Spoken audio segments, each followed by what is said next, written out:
ফলাফল ঘোষণা কিছুক্ষণ আগে রিটার্নিং অফিসার কিছুক্ষণ আগে দুটি আসনের ফলাফল ঘোষণা করেছে, তবে এখনও পুরোপুরি তা সম্পন্ন হয়নি। এই কুমিল্লার 11টি আসনে কিন্তু সেই পোস্টাল ব্যালটের সংখ্যা অনেকটাই বেশি, 1,14,000 পোস্টাল ব্যালট, সেটি গণনা করতে অনেকটাই সময় লাগছে। বাংলাদেশে এই প্রথম বার্জার 1 কোটি ইমালশন, 1 কোটে পারফেকশন।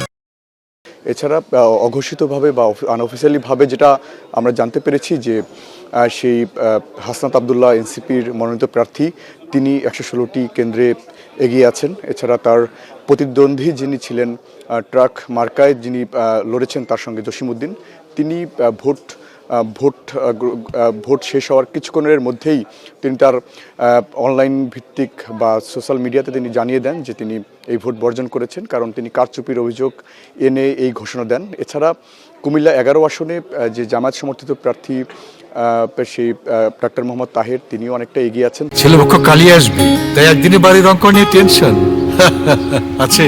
বার্জার 1 কোটি ইমালশন। তবে সেই কুমিল্লা 11, 14 আসনে 3টি ভোট কেন্দ্র কিন্তু সেই ভোট গ্রহণ স্থগিত করা হয়, কারণ সেখানে জাল ভোটের কিছু কারচুপি সেই রিটার্নিং এবং প্রিজাইডিং অফিসার সেটি লক্ষ্য করেছেন। এছাড়া পুরো কুমিল্লার প্রতিটি আসন জুড়েই, যেমন কুমিল্লা 3 কায়কোবাদ বিএনপি সমর্থিত প্রার্থী তিনি এগিয়ে আছেন।